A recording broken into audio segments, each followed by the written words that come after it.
और माननीय supreme court ने ये एक बड़ा संज्ञान लिया। ये छोटा नहीं, देश में पहली बार हो रहा है, ऐसा जी। पहले कभी नहीं हुआ है। मुझे इसी बात पे अफसोस होता है कई बार, अगर ये मेरी जगह कोई राजनीतिक घराने से कोई नेता होता, मान हरियाणा में जितने राजनीतिक घराने हैं उनका कोई नेता होता तो हर तरफ चर्चा होती, हर अखबार में छपता, हर रीजनल मीडिया चला रहा होता, मतलब पूरी धूम होती। लेकिन मेरे इस मामले को बहुत कम जगह, खासकर जो हरियाणा का रीजनल मीडिया है, अब देश की जो बड़ी खबरें हैं, सब तमाम इंग्लिश न्यूज़पेपर ने इस मसले को उठाया और पहले पन्ने पर बड़ी प्रमुखता से यह खबर लगी है। हिंदी पेपरों में भी बहुत कम लगी है और रीजनल मीडिया में तो इक्का दुक्का को छोड़कर किसी ने भी इस मसले को नहीं उठाया। ये मामला इसलिए बड़ा होता है कि बहुत सारे लोग हैं, उनमें से मैं अपने आप को इंक्लूड करते हुए कि भी जब भी कांग्रेस या कोई पार्टी आरोप लगाती है कि ईवीएम में गड़बड़ है, हम लोग भी खारिज करके चलते हैं कि नहीं नहीं, आप लोगों की गलती है, आप लोग अपनी गलतियों की वजह से हारते हैं। लेकिन जब ऐसा कोई मामला सामने आता है, जब खुद चुनाव आयोग कुछ सबूत मिटाने की कोशिश करता है, तो संदेह हमारे जैसे लोगों के जहन में भी आता है। नमस्कार, स्वागत आप सभी का। क्या हरियाणा में बीजेपी ने कांग्रेस को ईवीएम में गड़बड़ करके हराया है और कितनी सीटों पर हुई है? यह बहस लगातार चल रही है क्योंकि कांग्रेस के बहुत सारे नेता इस तरह के आरोप लगा रहे हैं। लेकिन यह आरोप सिर्फ एक विपक्ष का होता और सिर्फ कहीं में ही होता तो बात टाली भी जा सकती थी। लेकिन ईवीएम में गड़बड़ का मामला हाई कोर्ट पहुंचा और अब यह मामला सुप्रीम कोर्ट पहुंच चुका है, जहां पर खुद चुनाव आयोग कटघरे में खड़ा है। और चुनाव आयोग को कटघरे में खड़ा करने वाले जो नेता हैं, पूर्व में पत्रकार थे सौमित्र कंबोज, जिन्होंने रानिया से चुनाव लड़ा, कड़ी टक्कर दी लेकिन हार गए। अब उनका यह कहना है कि उनकी हार ईवीएम की गड़बड़ की वजह से हो सकती है, इसलिए उन्होंने ईवीएम की रिकाउंटिंग के लिए, रीचेकिंग के लिए अप्लाई किया। पूरा मामला क्या है? बहुत बहुत स्वागत है सर आपका। Thank you so much Mahendra भाई, thank you so much. Sir, सबसे पहले तमाम लोग यही जानना चाहेंगे कि सुप्रीम कोर्ट में क्या हुआ। अब सुप्रीम कोर्ट की तरफ से चुनाव आयोग को क्या कहा गया है? बहुत ये बड़ा मसला बन गया है और पूरे देश में पहला ऐसा मामला है कि माननीय सुप्रीम कोर्ट ने, और खासकर जो सीजीआई की बेंच थी, जो चीफ जस्टिस ऑफ इंडिया की बेंच थी, उन्होंने चुनाव आयोग को नोटिस जारी किया है और 15 दिन में जवाब मांगा है और साथ ही दो बड़ी टिप्पणियां की हैं। एक तरीके से फटकार लगाई है और टिप्पणियां ये की है कि आप डाटा डिलीट कैसे कर सकते हैं। आप डाटा, यानी जो भी उसमें ईवीएम में, वीवीपैट में, जो कुछ भी माइक्रो कंट्रोलर में होता है, वो डाटा आप डिलीट कैसे कर सकते हैं? वो डाटा डिलीट नहीं कर सकते। और दूसरी जो टिप्पणी है वो ये कि आप उसमें कुछ नया रीलोड भी नहीं कर सकते। मेरे वाले मामले में ये दोनों चीजें हुई हैं। मेरे वाले मामले में, यानी जो मैंने चेकिंग और वेरिफिकेशन के लिए अप्लाई किया था और जो हुआ, उसमें ये दोनों चीजें चुनाव आयोग ने की हैं। एक तो जो एक्चुअल डाटा था ये कैसे, वो डिलीट किया। कहां से शुरुआत हुई थी? नतीजे आ गए, नतीजे आने के बाद आपने किस प्रावधान के तहत चुनाव आयोग को दरख्वास्त लगाई और कितनी ईवीएम की, कितने बूथ की जो पोलिंग हुई थी उसको आपने रीचेक करने के लिए अप्लाई किया? महेंद्र भाई, जब चुनाव का नतीजा आता है तो उसके बाद 7 दिन के अंदर अंदर आपको ये अप्लाई करना होता है। 7 दिन में अप्लाई कीजिए एक तो, और दूसरा, जितने टोटल बूथ हैं, जितनी टोटल ईवीएम आपकी यूज हुई है आपके चुनाव में, उनका मैक्सिमम 5% ईवीएम की आप दोबारा से, यानी कि चेकिंग और वेरिफिकेशन करवा सकते हैं। तो उस हिसाब के तहत ही 9 बूथों की मैंने चेकिंग और वेरिफिकेशन के लिए अप्लाई किया था। बकायदा उसकी जो फीस होती थी वो हमने भरी थी। ठीक है, 9 बूथ। चेकिंग और वेरिफिकेशन मतलब? चेकिंग और वेरिफिकेशन का मतलब है कि जो चीज भी उसमें है उसकी चेकिंग और वेरिफिकेशन होनी चाहिए। 4 चीजें होती हैं, जैसे एक सीयू होती है, कंट्रोल यूनिट, और एक वीवीपैट होता है, एक ईवीएम होती है, और एक सिंबल लोडिंग यूनिट होती है। ये 4 चीजों का प्रोसेस होता है वोटिंग के दौरान। इन चारों चीजों की चेकिंग और वेरिफिकेशन होती है कि कहीं कोई गड़बड़ तो नहीं है। तो इन चारों की चेकिंग और वेरिफिकेशन होनी थी, लेकिन क्या हुआ मेरे वाले मामले में कि जो एक्चुअल डाटा था वो डिलीट किया गया। पहली ईवीएम खुली थी, अभी अभी तो 8 और खुलनी थी। मतलब जिस पहली दिन ये ईवीएम दिन जब आया, खुली, आपके हाँ, एप्लीकेशन के बाद जिस दिन ये दिन आया, उस दिन आपको बुलाया गया, चुनाव आयोग के अधिकारी होंगे और जो दूसरे नेता थे वो भी वहां पर मौजूद होंगे। तो उस दौरान आपके सामने ईवीएम को लाया गया और आते ही आपको बताया गया कि हम डाटा डिलीट करने जा रहे हैं, या सीधा डाटा डिलीट कर दिया?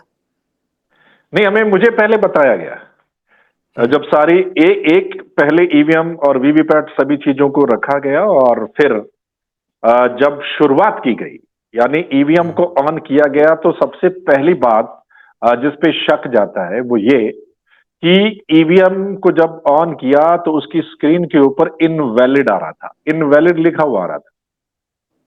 ओके। तो जब मैंने पूछा कि ये इनवैलिड मशीन कैसे शो कर रही है, तो उनका ये तर्क था, जो बेल के इंजीनियर आते हैं, वो उनका ये तर्क था कि पिछली बार अगर मशीन को ठीक से बंद नहीं किया गया तो ये इनवैलिड शो कर सकती है। ये उनका तर्क था। तो मैंने कहा ये तो आपका तर्क है, ये सही है या गलत है ये कैसे पता चलेगा? पहली बात तो ये।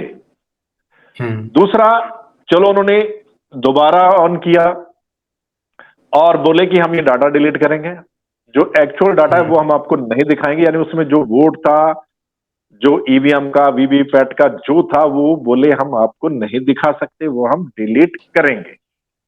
तो मैंने कहा आप डिलीट क्यों करेंगे? मुझे तो एक्चुअल डाटा देखना है। मैंने चेकिंग और वेरिफिकेशन के अप्लाई किया, मुझे वही तो देखना है कि ईवीएम में कितना पड़ा और वीवीपैट में उतना निकला या नहीं निकला, या जो मुझे पड़ा या सामने वालों को पड़ा क्या उतना उतना ही है या फिर कुछ गड़बड़ है ना? तो वो बोले हम आपको नहीं दिखा सकते, ये हमें कोई आदेश निर्देश नहीं है और ऐसा एसओपी में नहीं है, उनका ये कहना था। तो मैंने कहा अगला प्रोसीजर क्या है? बोले इसको हम डिलीट करेंगे और फिर सिंबल लोडिंग यूनिट से क्या है कि हम डमी नाम और डमी सिंबल की एक लिस्ट उसमें लोड करेंगे और फिर आप 100-200 जितने वोट डलवाना चाहें वो डलवाइए इसमें, और फिर आप उसको उनको हम काउंट करके दिखा देंगे। ठीक। ये मतलब दर्शकों को मैं समझाना चाहता हूं, जो पढ़े लिखे दर्शक हैं उनको इस बात को, इसके बारे में पता होगा कि क्या होता है। कई बार जब एग्जाम्स होते हैं, आपके किसी सब्जेक्ट के अंदर मार्क्स कम आ जाते हैं या फेल हो जाते हैं, तो फिर बहुत बार ये होता है कि जो एस्पिरेंट्स होते हैं, विद्यार्थी होते हैं, वो रीचेकिंग के लिए अप्लाई करते हैं। तो बाकायदा फिर से जो आंसर सीट होती है उसको चेक किया जाता है। लेकिन यहां पर भी होना यही था। सर्वमित्र जी का यही कहना था कि भाई मैंने जो एग्जाम दिया है, मैं चाहता हूं कि उसको दोबारा से चेक किया जाए। लेकिन एग्जामिनर ये कह रहा है कि वो जो आपका पहले आपने पेपर दिया था उसको तो फाड़ के हम रद्दी की टोकरी में डाल रहे हैं, उसमें आग लगा रहे हैं। हम लोग कह रहे हैं कि आप दोबारा से एग्जाम दीजिए। यही हुआ। ये अपने आप में यही जो सैद्धांतिक तौर पर और बिल्कुल बेसिक समझ ये कहती है कि कुछ ना कुछ गलत है। अब आप आगे बढ़िए। बिल्कुल, उनका मतलब यह है कि आप नई शीट ले लीजिए, इस पे आप लिखिए और फिर वो आपको चेक करवा देते हैं। ये क्या मतलब हुआ?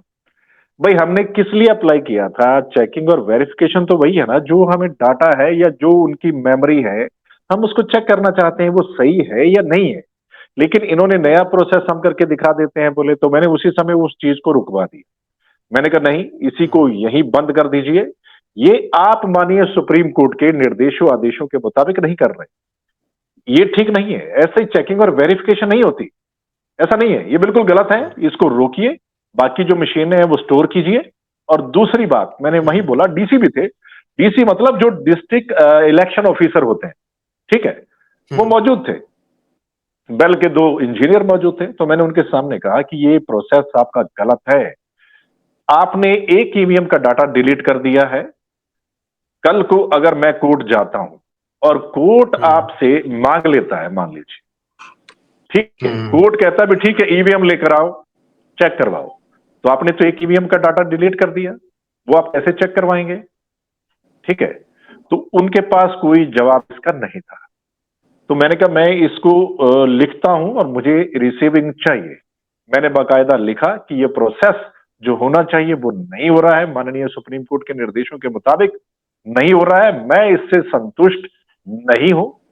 ठीक है, वो लिखा और मैंने डीसी की रिसीविंग उस पर ली और उसके बाद हम माननीय सुप्रीम कोर्ट में गए हैं और माननीय सुप्रीम कोर्ट ने ये एक बड़ा संज्ञान लिया। ये छोटा नहीं, देश में पहली बार हो रहा है, ऐसा जी। पहले कभी नहीं हुआ है।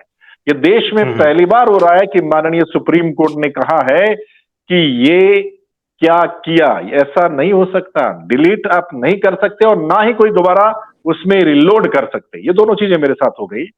अब जवाब मांगा है माननीय सुप्रीम कोर्ट ने 15 दिन के अंदर, नोटिस जारी किया चुनाव आयोग को बकायदा और कहा है कि 15 दिन के अंदर आप इस पर जवाब दीजिएगा। बाकी जितनी पिटीशन थी वो सारी रद्द कर दी गई हैं, इससे जुड़ी जितनी भी पहले लगी हुई थी। हाँ, मेरी पिटीशन बरकरार है और उस पे ये कार्रवाई हुई है। जी, इस पूरे मामले में सर मेरा एक सवाल ये बनता है कि पार्टी क्या पूरी तरह आपके साथ खड़ी है? ये जो कोर्ट की लड़ाई आप लड़ रहे हैं, इसमें कानूनी तौर पर, फाइनेंशियली पार्टी आपको कोई हेल्प कर रही है या अभी आप निजी खर्च के ऊपर ये निजी तौर पर पूरी लड़ाई लड़ रहे हैं? नहीं, पार्टी पूरा सपोर्ट कर रही है मेरा। पार्टी पूरा सपोर्ट कर रही है इस मामले में और पार्टी की ही मदद से ही हम सुप्रीम कोर्ट में पहुंचे हैं और वहां पर पार्टी की ओर से ही ये लड़ाई जो है वो हमारी जारी है। और ये क्योंकि बहुत बड़ा मसला है और आपको पता है महेंद्र भाई, ये सवाल कब के उठ रहे हैं ईवीएम को लेकर।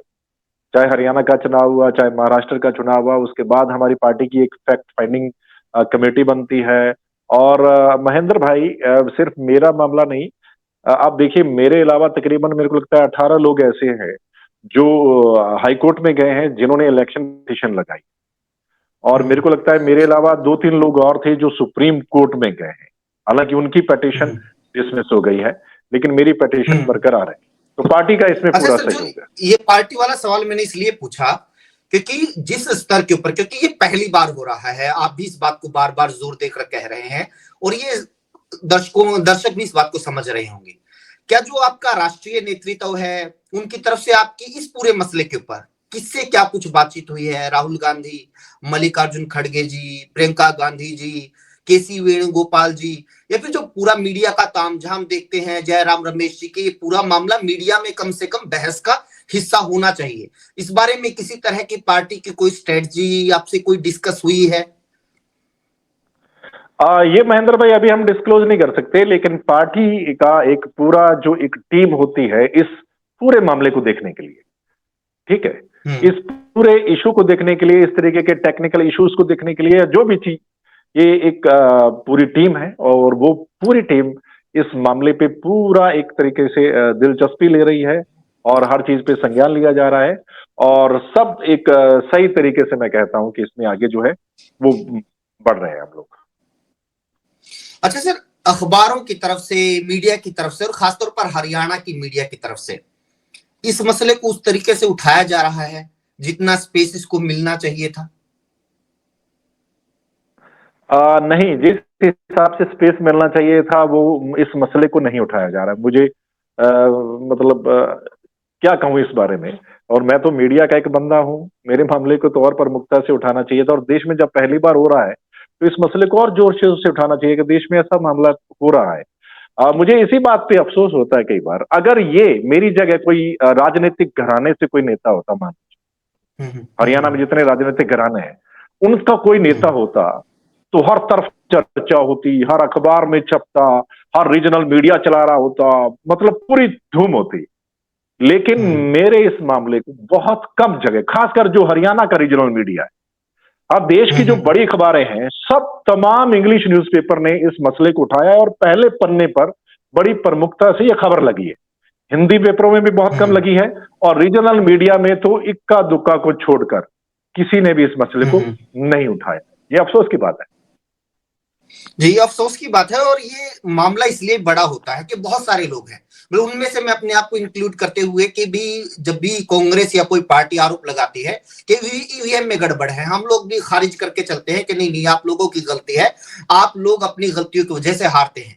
लेकिन जब ऐसा कोई मामला सामने आता है, जब खुद चुनाव आयोग कुछ सबूत मिटाने की कोशिश करता है, तो संदेह हमारे जैसे लोगों के जहन में भी आता है। महेंद्र भाई, मैं ये कहना चाहूंगा कि चुनाव आयोग के पास एक बहुत बड़ा मौका था, जो लोग सवाल उठा रहे हैं। और हाँ। जब कांग्रेस सवाल उठाती है तो सभी लोग ये कहते हैं कि आप अपनी गलतियों की वजह से हार गए और अब आप ठीकरा जो है वो ईवीएम पर फोड़ रहे हैं। सभी ये कहते हैं। हार के कई कारण हो सकते हैं। मैं ये नहीं कहता कि जो सवाल सिर्फ ईवीएम पर उठ रहे हैं वही एक कारण है। हार के और कई कारण हो सकते हैं। मैं मानता हूं और कई कारण हो सकते हैं। जब हरियाणा में एक तरफा लग रहा था कि कांग्रेस की सरकार आ रही है और अगर वो नहीं आई, बीजेपी फिर रिपीट करती है, तो कई सारे कारण इसके हो सकते हैं। लेकिन ये सवाल जायज है। अगर कांग्रेस ईवीएम पर सवाल खड़ा कर रही है तो ये सवाल अभी भी बरकरार है और चुनाव आयोग के पास एक अच्छा मौका था उन सभी सवालों का जवाब दे देना और सभी के सभी के मुंह बंद कर देना। अगर चुनाव बिल्कुल। आयोग इस चेकिंग और वेरिफिकेशन को सही तरीके से करवा देता और वो चीजें सभी के सामने आ जाती। यहां मसला हार जीत का नहीं है। हम्म। यहां मसला यह है कि जो हमें अधिकार मिला है, जो कार्रवाई होनी चाहिए, वो आप करवाओ। ठीक है, वो आप क्यों नहीं करवाते? आप छुपाना क्या चाहते हैं, ये बताइए। ताकि आप क्या व्यवस्था छुपाना के ऊपर चाहते हैं? भरोसा बना रहे। एक ऐसी व्यवस्था हाँ। जिसके लिहाज से सारा देश चलता है, तमाम सरकारें चलती जब हैं, आप बनती देखिए हैं। आप देखिए महेंद्र भाई, जब भी इलेक्शन कमीशन ऑफ इंडिया की प्रेस कॉन्फ्रेंस होती है, जब भी कोई इलेक्शन आता है, तो आप देखिए सारे बड़े अफसर बैठे होते हैं इलेक्शन कमीशन के, है ना। और जो राजीव कुमार जी हैं वो बहुत बड़ी बड़ी बातें करते हैं और उसमें शेर व शायरी भी बड़ी सुनाते हैं वो। फिर जब कोई पत्रकार सवाल करता है कि भाई ईवीएम पर बहुत सवाल खड़े हो रहे हैं, तो वो फिर सारी चीजों को किनारा करते हुए फिर शेर व शायरी में जवाब देते हैं और अपने आप को बड़ा पाक साफ बता देते हैं। भैया आप एक तरफ तो अपने आप को बड़ा पाक साफ बता रहे हैं, दूसरी तरफ आप दिखा क्यों नहीं रहे? आप छुपा क्या रहे हैं? तो मामला तो कहीं ना कहीं गड़बड़ है और इसको लेकर अब पूरे देश में ये आवाज उठने लगी है, खासकर हरियाणा में। तो भाई आप छुपा क्यों रहे हैं? अगर आप सही हैं तो आप दिखा दीजिएगा, सबकी संतुष्टि हो जाए। बात संतुष्टि की है कि आप दिखा दें, सभी की संतुष्टि हो जाएगी कि वैसे रोला डाल रखा है कांग्रेस वालों ने, तो है ना, कि सब कुछ सही है। उनके पास एक अच्छा मौका था, इन्होंने इस मौके को गवा दिया है। और सबसे बड़ी बात महेंद्र भाई, कि माननीय सुप्रीम कोर्ट के निर्देशों को भी नहीं माना जा रहा। क्यों नहीं माना जा रहा भाई? क्यों नहीं माना? क्यों माननीय सुप्रीम कोर्ट को यह टिप्पणी करनी पड़ी और कड़ा संज्ञान लेना पड़ा कि आप कैसे डिलीट कर सकते हैं? आप कैसे, जो बंदा आया उसको चेकिंग और वेरिफिकेशन जो वो चाहता है वो आप करवाओ, वो आप दिखाओ। आप क्यों नहीं दिखाते? तो ये बहुत बड़ा मसला है, देश में पहला ऐसा मौका है। उम्मीद करते हैं कि कुछ ना कुछ इसमें निकलकर जो है पॉजिटिव चीजें जो है वो सामने आएंगी। हमारी तरफ से बेस्ट ऑफ लक कि कुछ ना कुछ सब्सटेंशियल इसमें निकलना चाहिए, जो भी हो सच सामने आना चाहिए। बहुत बहुत शुक्रिया सर वक्त देने के लिए। Thank you so much. Thank you so much, thank you so much Mahendra भाई।